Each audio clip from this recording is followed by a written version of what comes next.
Hello dear learners, welcome to our channel Intensive Study. My name is Soni Kumari.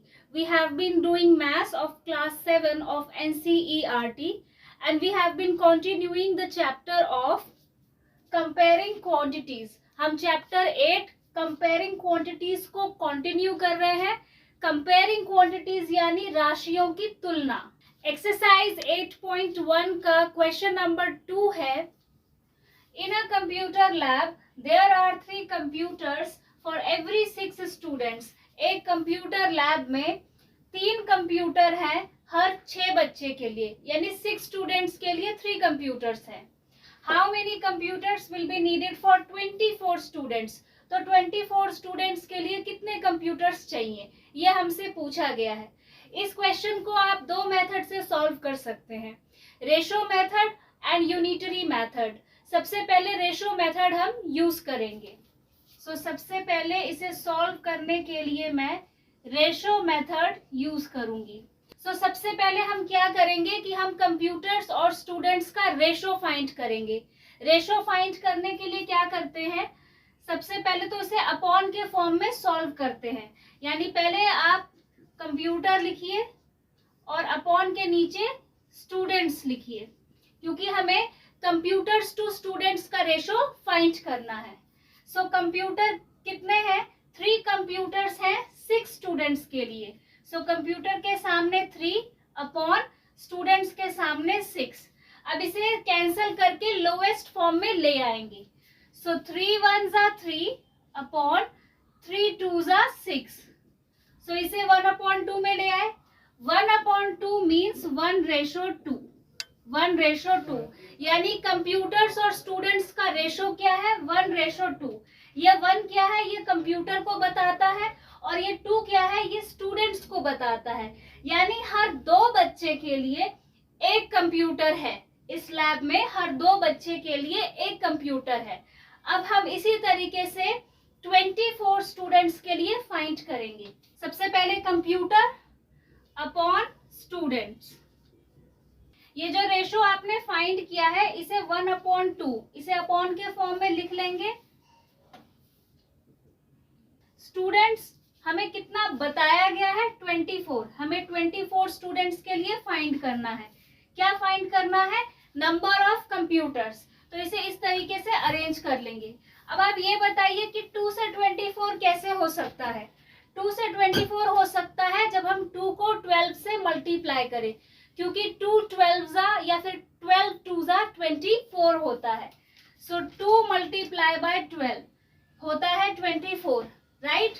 अगर denominator को 12 से multiply किया है तो न्यूमरेटर को भी 12 से ही मल्टीप्लाई करेंगे. 12 1s क्या होता है, 12. यही हमारा आंसर है, क्योंकि हमें कंप्यूटर्स ही तो फाइंड करने थे. हमें कंप्यूटर्स फाइंड करने थे कि 24 स्टूडेंट्स के लिए कितने कंप्यूटर्स चाहिए. 12 कंप्यूटर्स चाहिए. तो या तो आप इसे इस तरीके से इस पार्ट को सॉल्व कर सकते हैं, आप इस रेशो को अपॉन के फॉर्म में लिख लीजिए, या फिर आप डायरेक्टली सॉल्व कर सकते हैं. जैसे कंप्यूटर्स कितने थे, 3 अपॉन स्टूडेंट्स कितने थे, 6. ठीक है, ये हमें यहाँ पे दिया गया था. ठीक है, अब हमसे देखिए ऊपर वाला कंप्यूटर है, इसके लिए मैं C लिख रही हूँ. नीचे वाला क्या है, स्टूडेंट, इसके लिए S लिख दिया. ठीक है, तो 3/6 इसी फॉर्म में था स्टार्टिंग में, हमने एज इट इज ऐसे लिख दिया. अब हमसे पूछा गया कि 24 स्टूडेंट्स के लिए कितने कंप्यूटर्स चाहिए. तो 24 यहाँ लिखूंगी, क्योंकि अपॉन के नीचे मैं स्टूडेंट्स लिख रही हूँ. तो 6 से 24 कब आता है, जब 4 से मल्टीप्लाई करते हैं. 6 4s 24 होता है. नीचे 4 से किया है तो ऊपर भी 4 से करेंगे. 3 4s होता है 12. तो आप देख सकते हैं कि इस तरीके से भी आंसर सेम ही आएगा. रेशो वही है. 3/6 का मतलब क्या है, 3/6 का मतलब है 3:6 यानी 1:2.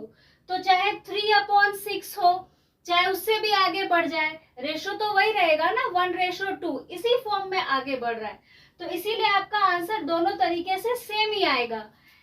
तो आप चाहे ऐसे कर लीजिए चाहे ऐसे कर लीजिए, दोनों में से आप किसी भी स्टेप को यूज कर सकते हैं, आंसर आपका 12 ही आएगा.